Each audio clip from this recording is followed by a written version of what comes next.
ಮನೆಗೆ ಬಂದ ತಕ್ಷಣ ಯೋಚನೆಗಳನ್ನ ಬದಿಗಿಟ್ಟು ಖುಷಿಗಾಗಿ ಓಡ್ತಾ ಹೋದ್ಲು ಅನ್ವಿಕಾ. ಭದ್ರತಾ ಸಿಬ್ಬಂದಿಗೆ ಇನ್ನಷ್ಟು ಜಾಗರೂಕವಾಗಿರೋದಕ್ಕೆ ಎಚ್ಚರಿಸಿ ಅರ್ಜುನ್ ಕೂಡ ಹೋದ. ತಾತಯ್ಯ, ಖುಷಿಗೆ ಹೇಗಿದೆ?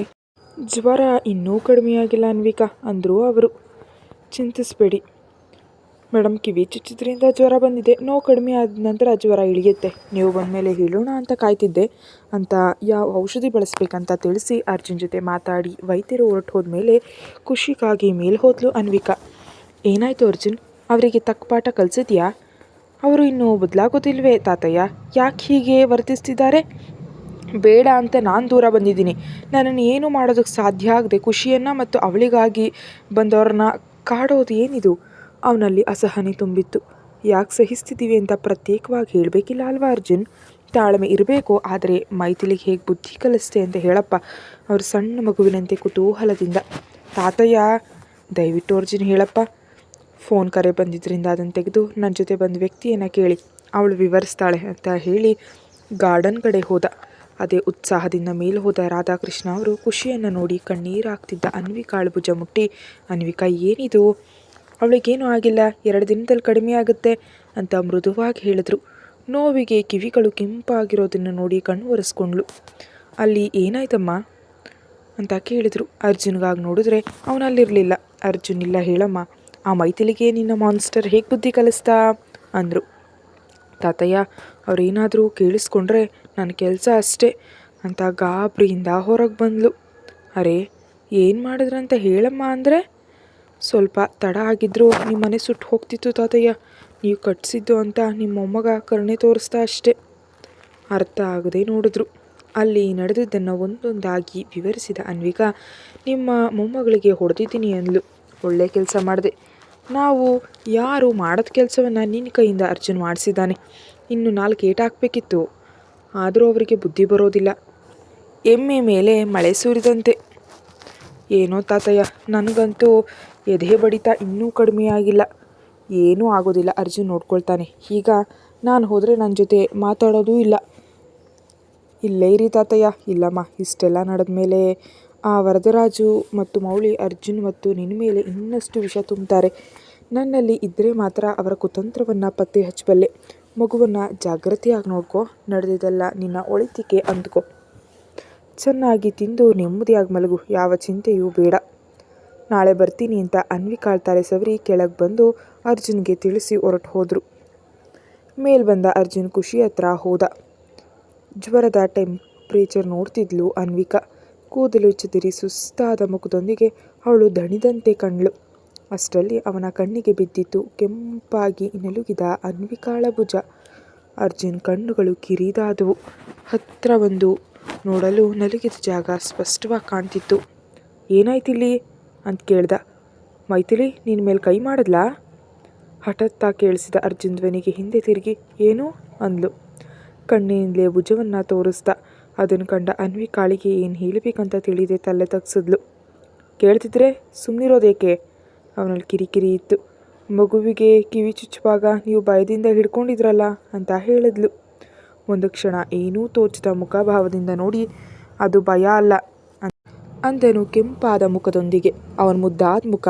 ತಾನು ಹಾಗಂದಿದ್ದಕ್ಕೆ ಕೆರಳಿದ ಅರ್ಜುನ್ ಹಾವಭಾವಗಳನ್ನ ನೋಡಿ ನಗು ಬರ್ತಿದ್ರೆ ಅದನ್ನು ತಡ್ಕೊಂಡು, ಹೌದು ಭಯ ಅಲ್ಲ, ಆತಂಕ ಅಂದ್ಲು. ಹೋಗಿ ಬಟ್ಟೆ ಬದಲಿಸ್ಕೊಂಡು ಜೆಲ್ಲ ಹಚ್ಕೊ. ಖುಷಿ ಹತ್ರ ನಾನು ಇರ್ತೀನಿ. ಊಟ ಮಾಡಿದ್ದೀರಾ? ಹೋಗ್ತಾ ಹಿಂದೆ ತಿರುಗಿ ಕೇಳಿದ್ಲು. ಅರ್ಜುನ್ ಏನೂ ಹೇಳಲಿಲ್ಲ. ಅನ್ವಿಕಾ ಹೊರಟು ಹೋದ್ಲು. 10 ನಿಮಿಷದ ನಂತರ ಊಟ ತಂದು ಅರ್ಜುನ್ಗೆ ನೀಡಿದ್ಲು.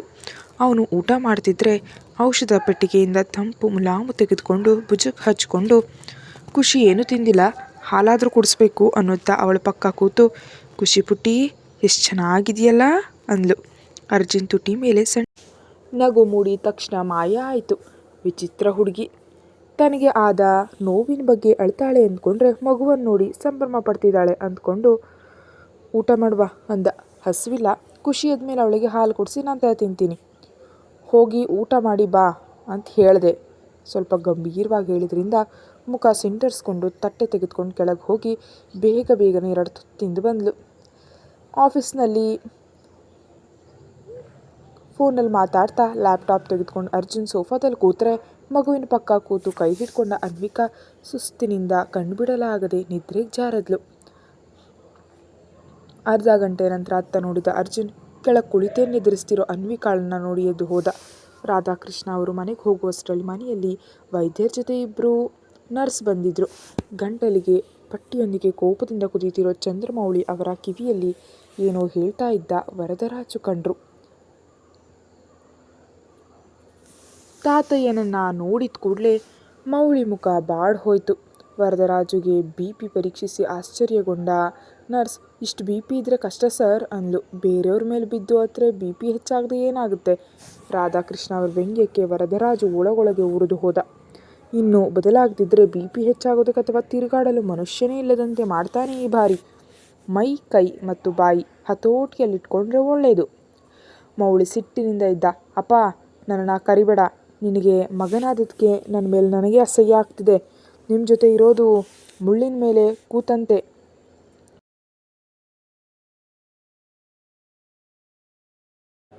ನೀವು ನಿಮ್ಮ ಮೊಮ್ಮಗನ ಹತ್ರವೇ ಹೋಗ್ಬೋದಲ್ಲ, ಅಸೂಯೆ ಎಂದ ವರದರಾಜು. ಯಾರು ಎಲ್ಲಿಗೆ ಹೋಗ್ಬೇಕಂತ ತೀರ್ಮಾನಿಸ್ಲಿಕ್ಕೆ ಇಲ್ಲಿ ಇದ್ದೀನಿ ಅಳಿಯ. ಮದುವೆಯಾಗಿ 1/4 ಶತಮಾನ ಕಳೆದ್ರೂ ಇನ್ನೂ ಅತ್ತೆ ಮನೆಯಲ್ಲೇ ಉಳ್ಕೊಂಡಿರೋ ನೀನು ನಾನು ಎಲ್ಲಿರ್ಬೇಕಂತ ಹೇಳೋದು ಅಸಹ್ಯ ಆಗಿರುತ್ತೆ. ನನ್ನ ಮಗನ ತಲೆ ತಿಂದಿದ್ದು ಸಾಕು, ಇನ್ನು ದಯಮಾಡಿ ಇಲ್ಲಿಂದ ಹೊರಡಿ. ಬಾವ ಯಾಕೆ ಹೋಗ್ಬೇಕಪ್ಪ ಅಂದಳು ಮೌಳಿ. ಯಾಕಂದರೆ ಈ ಮನೆಯನ್ನು ನನ್ನ ಮೊಮ್ಮಗನ ಹೆಸರಿಗೆ ಬರೀತಿದ್ದೀನಿ. ತಾತನ ಆಸ್ತಿ ಮೊಮ್ಮಗನಿಗೆ ಸಲ್ಲತ್ತೆ. ಒಮ್ಮೆ ನಾನು ಸಹಿ ಮಾಡಿದ ಮೇಲೆ ನಿಮ್ಮ ಗಂಟು ಮೂಟೆ ಕಟ್ಕೊಂಡು ಹೋಗಬೇಕಾಗತ್ತೆ. ಅಂದರೆ ಈಗ ನನ್ನನ್ನು ಇಲ್ಲಿಂದ ಹೋಗೋದಕ್ಕೆ ಹೇಳ್ತಿದ್ದೀರಾ? ಹೌದು. ಹಾಗಾದರೆ ನಿಮಗೆ ಮತ್ತು ನನಗಿರೋ ತಂದೆ ಮಗನ ಸಂಬಂಧ ಕೂಡ ಮುಗ್ದಂತೇನಾ? ಯಾವಾಗ ನನ್ನ ಕುಟುಂಬದ ಕಾರಣದಿಂದ ಒಬ್ಬ ಹೆಣ್ಣು ಮಗಳಿಗೆ ಅವಮಾನ ಆಯಿತೋ ಆ ಕ್ಷಣವೇ ಎಲ್ಲ ಸಂಬಂಧಗಳು ಬೇಡ ಅಂದ್ಕೊಂಡಿದ್ದೀನಿ. ನನಗೆ ನನ್ನ ಮೊಮ್ಮಗ ಇದ್ದರೆ ಸಾಕು. ಒಳ್ಳೆ ದಿನ ನೋಡಿ ನೀವೆಲ್ಲರೂ ಹೊರಡಿ. ಮಾವಯ್ಯ, ನೀವೇನು ಹೇಳ್ತಿದ್ದೀರಿ? ನಮ್ಮನ್ನು ಮನೆಯಿಂದ ಹೊರಗೋಗೋದಕ್ಕೆ ಹೇಳ್ತಿದ್ದೀರಾ? ವಾಸವಿ ಕೇಳಿದ್ಲು ನಿರ್ವಂಚನೆಯಿಂದ. ಅಂಥ ತಪ್ಪು ನಾವೇನು ಮಾಡಿದ್ವಪ್ಪ? ಕರುಣಾ ಬಂದ್ಲು. ಛೀ, ಬಾಯಿ ಮುಚ್ಚು. ಮಗಳಂತ ಸುಮ್ಮನಿದ್ದೆ, ಆದರೆ ಇನ್ಯಾರಾದರೂ ಆಗಿದ್ದರೆ ನಿನ್ನ ಮಗಳು ಮಾಡಿದ ಕೆಲಸಕ್ಕೆ ಚೂರು ಚೂರು ಮಾಡಿ ಎಸಿತಿದ್ದೆ. ಅಷ್ಟು ಜನರ ಮಧ್ಯೆ ಒಬ್ಬ ಹುಡುಗಿಯನ್ನು ನಿನ್ನ ಮಗಳು ಬಾಯಿಗೆ ಬಂದಂತೆ ಅಂದರೂ ಅವಳಿಗೆ ಒಂದು ಏಟು ಹಾಕ್ತೆ ಅವಳು ಪರವಾಗಿ ನಿಂತಿದೆಯಲ್ಲ. ನಿನ್ನಂತಹ ಪಾಪಿಸ್ಟಳು ನನ್ನ ಮನೆಯಲ್ಲಿರೋದಕ್ಕೆ ಸಾಧ್ಯ ಇಲ್ಲ. ತಕ್ಷಣ ನೀವೆಲ್ಲರೂ ನನ್ನ ಮನೆಯಿಂದ ಹೊರಡಿ, ಇಲ್ದಿದ್ರೆ ಪೊಲೀಸ್ ಕೇಸ್ ಹಾಕ್ತೀನಿ ಅಂತ ಮೇಲೆ ಹೋದರು. ಏನಿದು ಬಾವಾ? ವರದರಾಜು ಗಾಬರಿಗೊಂಡ. ಇದೆಲ್ಲ ಅರ್ಜುನ್ ಪ್ಲ್ಯಾನ್ ಬಾವಾ. ನಮ್ಮ ತಂದೆಯನ್ನು ನಂಬಿ ಬೇರೆಲ್ಲೂ ಮನೆ ಅಥವಾ ಫ್ಲ್ಯಾಟ್ ಕೊಳ್ಳಿಲ್ಲ. ಈಗ ಇವರೇ ವೈರಿಯಂತೆ ಕೂತಿದ್ದಾರೆ. ಇದೆಲ್ಲ ಬೇಕೆಂದೇ ಮಾಡ್ತಾ ಇದ್ದಾರೆ. ಆದರೂ ನನಗೆ ಹಣ ಇಲ್ವಾ? ನಿಮಿಷಗಳಲ್ಲಿ ಮನೆ ಕೊಳ್ಳೋ ಶಕ್ತಿ ನನಗಿದೆ ಅಂತ ಆವೇಶದಿಂದ ಕೂಡಲೇ ಮ್ಯಾನೇಜರ್ಗೆ ಕರೆ ಮಾಡಿ ಎಷ್ಟು ಖರ್ಚಾದರೂ ಸರಿ 1 ಗಂಟೆಯಲ್ಲಿ ಒಂದು ಒಳ್ಳೆ ಮನೆ ತಗೋ ಅಂತ ಹೇಳ್ದ. ಬಾವ, ಮತ್ತೆ ನಿಮ್ಮ ಉದ್ಯಮಗಳು ಅವೆಲ್ಲ? ಈಗಲೇ ಅವುಗಳನ್ನು ತುಂಡರಿಸ್ತೀನಿ ಅಂತ ತಂದೆ ಹತ್ರ ಹೋದ. ಇದೇನೋ ತನಗೆ ಲಾಭದಾಯಕ ಒಪ್ಪಂದವೆಂದು ವರದರಾಜಿಗೆ ಅನ್ನಿಸ್ತು. ಅತ್ತ ಮಗ ಇತ್ತ ತಂದೆ ಹೊರ ಹಾಕಿದರೆ ಚಂದ್ರಮೌಳಿ ಒಂಟಿ ಆಗ್ತಾನೆ. ಉಳಿದ ಅವನ ಪಾಲಿನ ಆಸ್ತಿಯನ್ನು ತಾನು ಕಬಳಿಸಿ ದೇಶ ಬಿಟ್ಟು ಹೋಗ್ಬೋದಂತ ಯೋಜನೆಗಳನ್ನು ಸಿದ್ಧಪಡಿಸ್ದ. ಕೆನ್ನೆ ಮೇಲೆ ತಾಕ್ತಾ ಇರೋ ಬೆಚ್ಚನೆಯ ಸ್ಪರ್ಶಕ್ಕೆ ಕಣ್ತೆರೆದ್ಲು ಅನ್ವಿಕಾ. ತನ್ನ ಕೆನ್ನೆ ಮೇಲೆ ಪುಟ್ಟ ಹಸ್ತದಿಂದ ತಡುತ್ತಿದ್ದಾಳೆ ಖುಷಿ. ಮಗುವಿನ ಮುಖ ನೋಡಿದ ಕೂಡಲೇ ಅರಳಿದ ತುಟಿಗಳಿಂದ ಹಣೆ ಮೇಲೆ ಮುತ್ತಿಟ್ಟು, ಖುಷಿ ಪುಟ್ಟಿ ಅಂತ ಅವಳನ್ನ ಎದೆಗಪ್ಕೊಂಡ್ಳು.